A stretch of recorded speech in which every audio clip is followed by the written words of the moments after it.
Hello dudes. So the gameplay in the background is just a TDM with the Type 100. I'll leave the class in the description below if it's not on screen. Stick around for the kill cam, the new feature in WW2. Actually gives a kill feed instead of the last kill, so like kind of the highlight of the game. I don't agree with that you can actually be from someone in the losing team. But there we go. Stick around and have a look. So with the beta, World War II beta almost wrapped up, I wanted to give my thoughts and experiences on this year's offering. We've had 3 days played, so before I start I should preface this review by saying there is still 1 day to go of the beta. The max rank is currently 25, and I would expect that to probably be increased today or tomorrow possibly, if they extend it by a day, which they did last year. I don't really expect any other major changes. There might be another couple of weapons or another score streak, but we'll see. With video games, I've always judged them with one question. I guess, is it fun to play? That's the reason you buy a video game. And World War II beta was fun, but it's got some fundamental flaws. The main flaw for me is the new division and creator class system. World War II has almost removed the perk system and replaced it with divisions. So you've got infantry, which favours the AR players, airborne, which is my favourite current division. That favours SMG players, people that want to run and gun. Armoured is for the LMG players, mounted is for snipers, and expeditionary is for shotgun players. You can level up each division with various rewards, like extra attachments and equipment. Some even give you perks like scavenger, etc. You also have basic training alongside divisions, which provides perk-like rewards as well. So perks like lightweight and dexterity from Black Ops 2 example are available. But the main problem is that you just can't mix and match parts from divisions. So for example, suppressors are only available in SMGs using the airborne division. You can't put a suppressor on any other weapon at the moment in the beta. I don't know if this is going to change. But you also can't put an extra attachment on an SMG, only a weapon in the infantry division, which is most likely going to be an AR.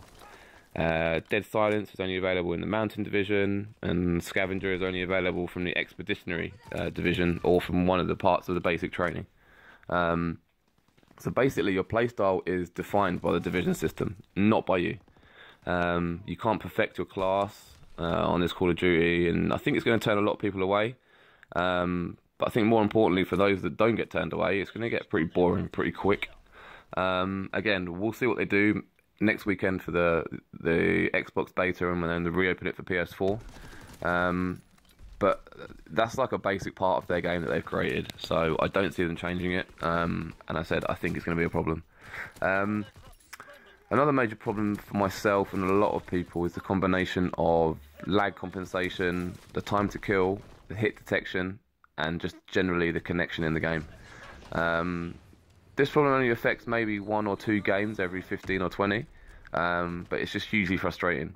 You know, you can go 30 and 5 in one lobby, and in the same lobby the next game you go 15 and 15, you know, playing against the same players, solely just due to the connection. You know, getting shot around corners, you know, with 2 bullets, you know, it gets boring pretty quick and gets very frustrating.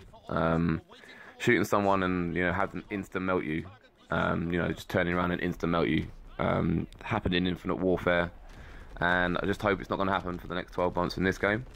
You know, when you're watching kill cams and you put 2 or 3 bullets in them and they've just turned around and insta-melted you, and you can see on their kill cam that they haven't taken any damage, you know, it's going to ruin the game like it did Infinite Warfare for me. So I do hope that that's fixed on the full release. The 3 non-war maps are all pretty small, so SMGs are dominant in the beta. The Grease Gun and PPSH are decent, but I had the most success with the Type 100. The LMGs didn't have enough ammo or damage to make them viable. The shot ones are okay, but they're pretty inconsistent. The incendiary bullets, again, pretty inconsistent. Hella annoying to play against. And to be honest, I didn't really use the snipers. I don't really ever use snipers unless I'm kind of grinding camos. So I can't really say much about those. From the ARs, the STG was the go-to in that category. But it just can't compete with the SMGs. The new SMG, the WAF, I didn't get on with, but I'm seeing people saying that it's amazing.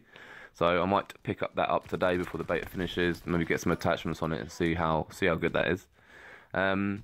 Yeah, maybe with the full release we'll see some bigger maps for the ARs to flourish, but I'm not sure.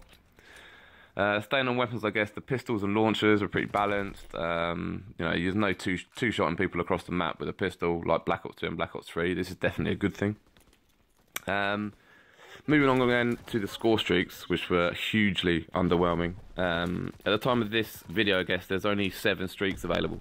The UAV or recon aircraft is sort of the staple of every COD. It's no different to any other COD, as is the care package. The Molotov cocktails are pretty fun to run around and use, I'm going to be honest. But they can be a bit OP on objective game modes. Things like hardpoint domination, which are available in the beta, you just throw them on a flag and it's just like everything's dead. Your whole team can just jump on it as well and grab it really quickly. So I think they either need to increase the score of that a little bit or limit the amount of Molotov cocktails you can use.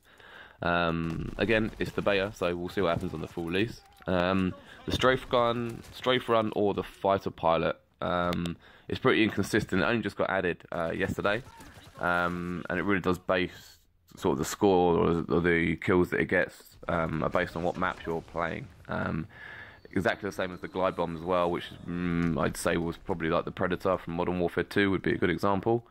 The paratroopers are a big disappointment. I called in I think 3 or 4 during beta, and 2 of those sets of paratroopers didn't even reach the map. You could see them hovering in midair. I'm not really that sure how things like that get past testing.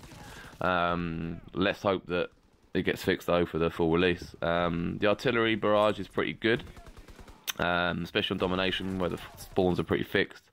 I just hope the streaks get buffed a little bit. We don't want another 12 months with terrible score streaks. And I also hope they bring back the Blackbird or VSAT. I know there's an advanced UAV if there's 3 UAVs in the air, but I think we all want the Blackbird or the VSAT. So yeah, we shall see. Apart from those things, the game's okay. It's not great. You know, does it look like it took 3 years to make? I wouldn't say so. We've only seen a very small part of the game. You know, maybe zombies mode will be decent. You know, I don't hold really that high hopes for a zombies mode that's not made by Treyarch. You know, so hopefully I will be surprised. You know, should you buy it? I'd probably say yes. You know, it's going to be a fun game, leveling up, you know, grinding camos, which we haven't seen in the game, by the way. You know, will it last 12 months? I probably don't see that happening. You know, again, I'd like to be pleasantly surprised. That's really my thoughts on the beta. There's a few things I haven't talked about, but you know, there's another weekend, so maybe I'll make another video next weekend after we've seen and played some more hours and seen some more features. But yeah, that's my review. I hope you guys are good, and I'll catch you in the next video. Bye bye.